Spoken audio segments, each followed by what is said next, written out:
हरिओम. आत्माराम. त्याग निरूपण भाग 31.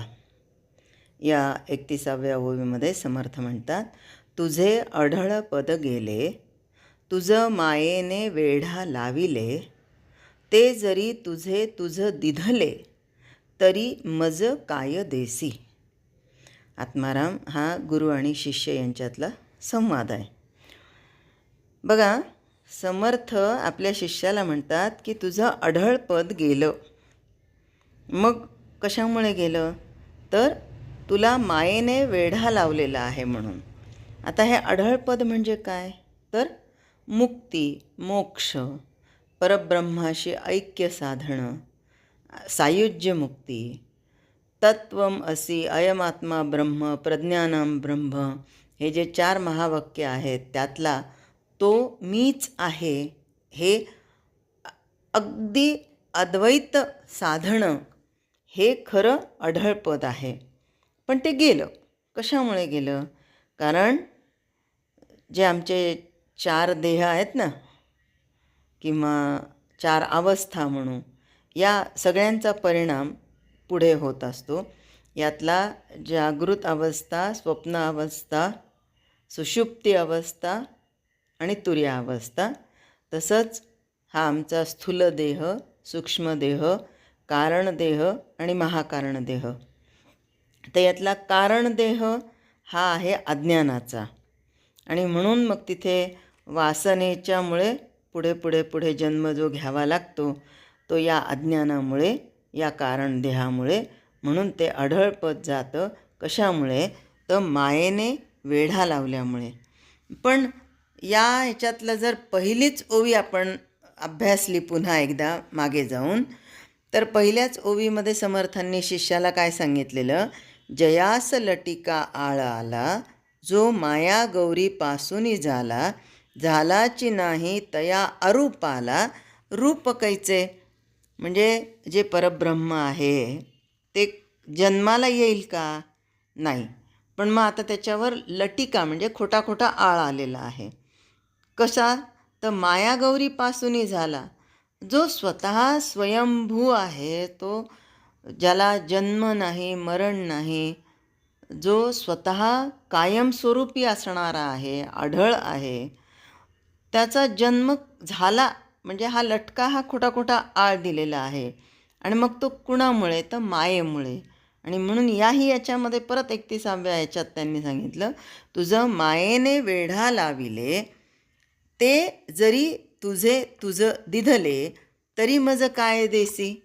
आता त्याला ते वापस देणार, म्हणजे त्याचं जे अज्ञान होतं ते अज्ञान काढणार, त्याला ज्ञान देणार.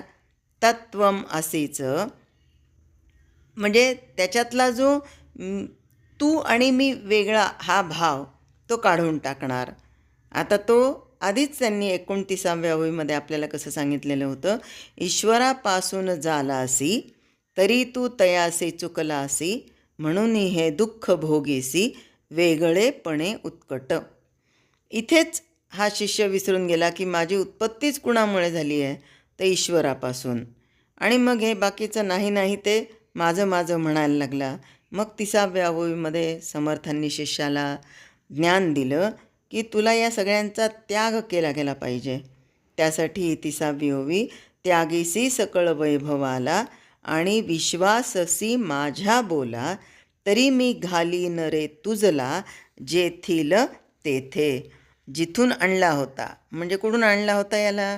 हा कोण आहे? तर हा खऱ्या अर्थाने परब्रह्मच आहे, ब्रह्मच आहे. फक्त ते बाहेर आहे म्हणून तो परब्रह्म, तो परमात्मा. आत गेला की तो आत्मा. मग आत्मा म्हणजेच मी आहे, देह म्हणजे मी नाही, हे ज्ञान करून द्यायचं असेल तर त्यासाठी समर्थ म्हणतात की फुकटात काहीच होत नाही, त्याचं मूल्य द्यावं लागतं.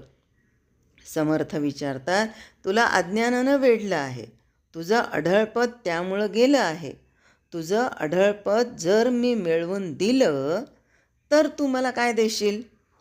आता इथे भागवतामधला तो प्रसंग प्रत्येकाला आठवणार.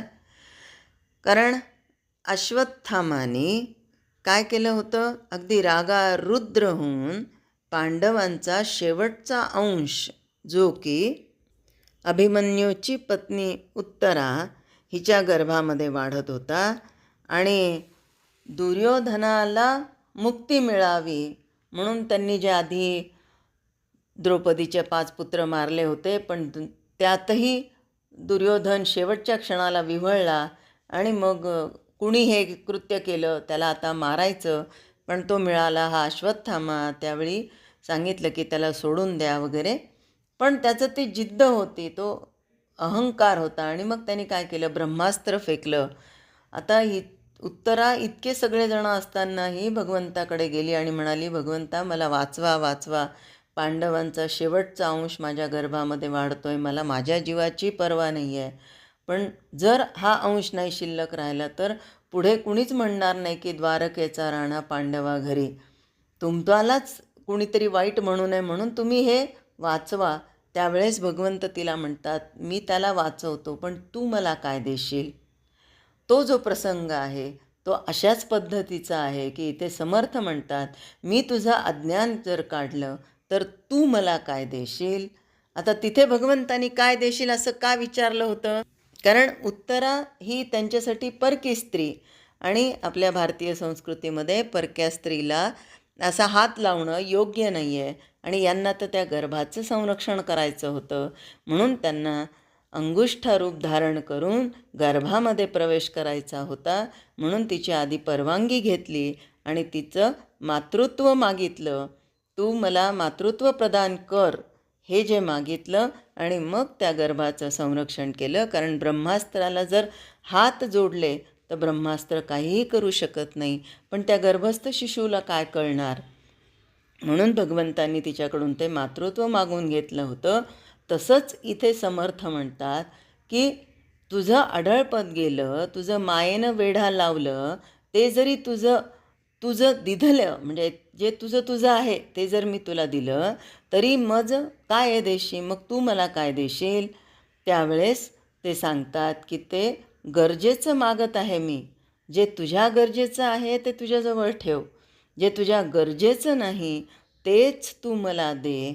आता हा गरजेचं काय आहे आणि गरजेचं काय नाही हा किती सोपा व्यवहार आहे ते समर्थ उद्याच्या 32व्या ओळीमध्ये आपल्याला सांगणार आहेत.